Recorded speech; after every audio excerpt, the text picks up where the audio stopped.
L'émotivité, c'est beau quand on la maîtrise. Raison pour laquelle des psychologues aujourd'hui vous parlent de l'intelligence émotionnelle. Avoir la capacité de maîtriser son émotion. Pas de la nier.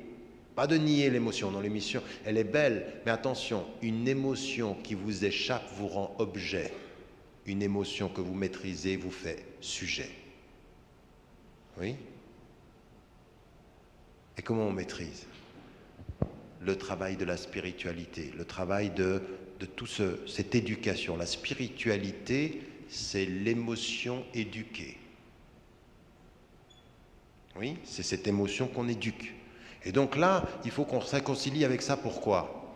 Parce que tout musulman vivant en Occident ou vivant dans le monde contemporain, sur ce qu'on dit sur l'islam, où c'est à coup de stigmatisation, de propos, de caricatures, d'essentialisation. Si vous n'avez pas compris ça, vous êtes forcément immédiatement en crise identitaire, parce qu'on vous touche exactement là où ça fait mal. On vous touchera dans l'émotivité, vous allez réagir émotivement à tout ceci, à la pression.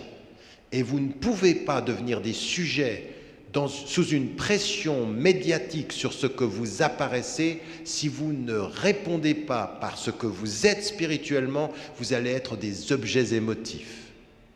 Et on saura exactement où vous atteindre. Vous savez ce qu'on dit en physique élémentaire?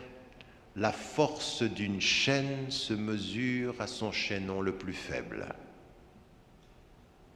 Ben oui, je peux avoir d'énormes chaînons, mais si j'en ai un tout petit là, c'est là que ça va casser. Et bien là où ça casse souvent dans les communautés aujourd'hui, c'est là où ils sont émotifs, où les Arabes sont impulsifs, surtout les Algériens, je pense.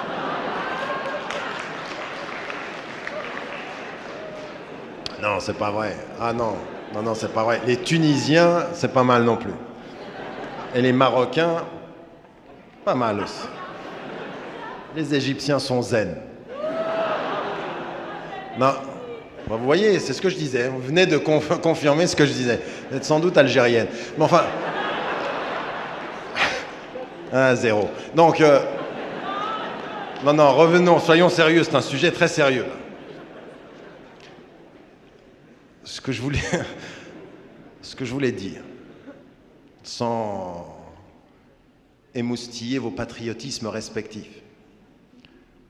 Mais vous voyez comme c'est assez facile.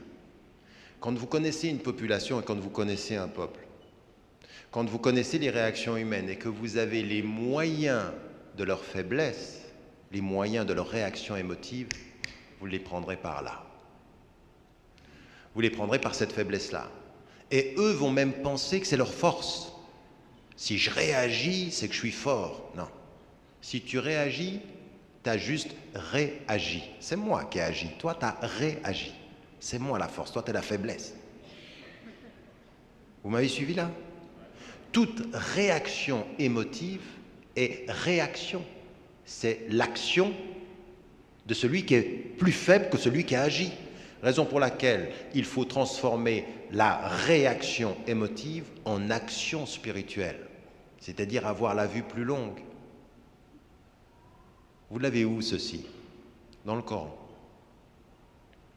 وَعِبَادُ الرَّحْمَنِ الَّذِينَ يَمْشُونَ عَلَى الْأَرْضِ هَوْنًا وَإِذَا خَاطَبَهُمُ الْجَاهِلُونَ قَالُوا سَلَامًا.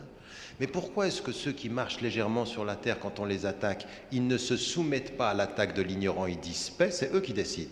Toi, tu me dis toutes les insultes du monde, moi je te dis paix. Mon action dépasse ton action. C'est moi qui ai décidé. Mais pourquoi vous êtes comme ça? C'est parce que ceux-là, quand toi tu y es pas, ils se réveillent la nuit, ils cherchent la force en eux. Ils prient la nuit, ils sont réveillés la nuit parce que c'est ce qui leur donne la force. En fait, toi tu m'atteins à la surface, j'ai cherché la force ailleurs. La force de mon action, elle n'est pas à la surface des mots, elle est dans la force de mon cœur. Mon cœur est ma force, tes mots ne seront jamais ma faiblesse.